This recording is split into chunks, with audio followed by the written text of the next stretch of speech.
Okay, welcome back.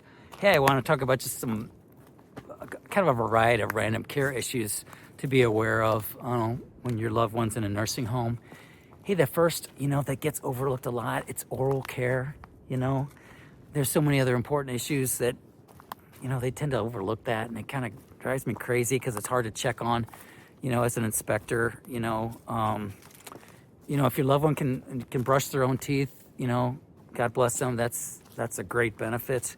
It helps to have one of those electric brushes that makes it easier to brush one's teeth as one gets a little more compromised. If they're not able to brush their teeth, then it gets more tricky. It's the asking staff, posting reminders in the closet that they need assistance. If you can afford it, going to an actual dentist and having a teeth cleaning done every now and then, at least monthly, I'd say, because that's a tough one. I wish I could tell you more on how to make sure, but sorry, I almost tripped there. But that's just one area I know that is often not addressed properly, so you kind of have to get on them a little bit about that. Boy, it's getting muddy here. Okay, and then I also want to talk about another issue, and this is kind of more serious, that nursing homes face a lot and that they often kind of get away with, unfortunately, is delayed treatments. You see, I'll go into a home and there might be a complaint about, this or that got so bad and they could have caught it ahead of time. And I'll look at some notes, and it'll look like the resident's doing fine, they're doing fine, or there's no notes about them. Then all of a sudden, resident unresponsive, calling 911. It's like, is that how it happened? I mean, because it could happen that way, but most often it doesn't. Most often, they got little signs and symptoms, and you should have kind of picked up on something. So I'll go and I'll find out who all the staff were working for the last 3 or 4 or 5 days, and I'll call and ask them. And the unfortunate thing is, most of them don't answer. and I'm left wondering, unless I have some other definitive evidence, all I can say is, this, I concern it, but I may not be able to cite it. But you might be in a situation where it gets so serious they have to go to a hospital, and some physician tells you, yeah, staff should have gotten on this. So it's a tough one. I wish I could. What I could recommend to you is that, you yourself need to pick up on, if you're in there, all the little signs, of somebody changing. A different cognition, a change in verbal patterns,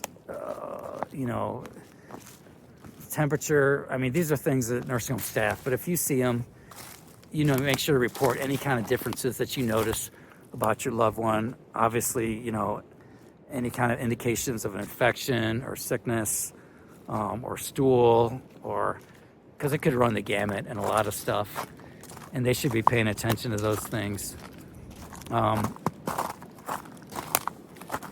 If I had a loved one there, I would just, I would call every now and then and just see, hey, how are they doing? Doing any better today? And,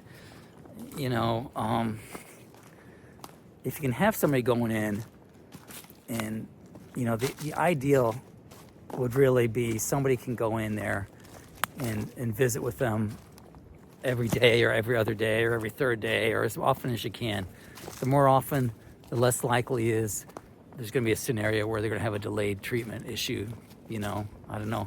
I wish I could be more. I've got suggestions I have for the industry that I hope the industry takes seriously to deal with this issue.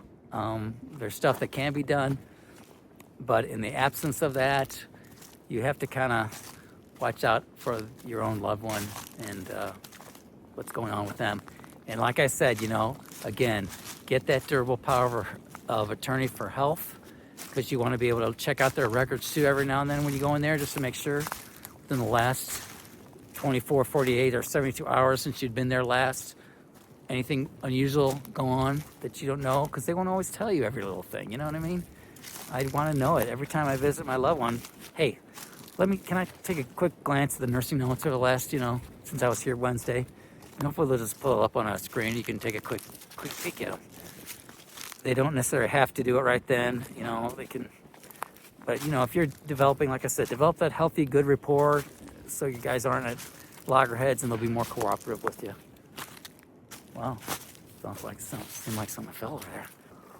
If you have a loved one on a urinary catheter, make sure that that is always kept at a level lower than their bladder.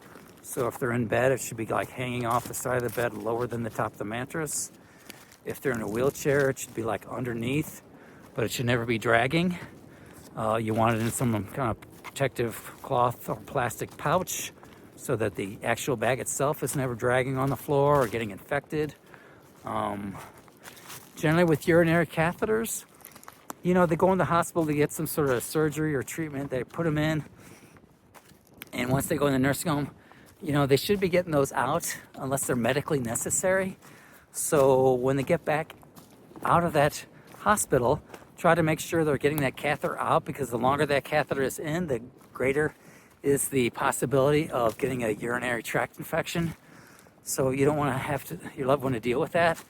So just kind of pay attention to that. And that's the main thing on urinary catheters.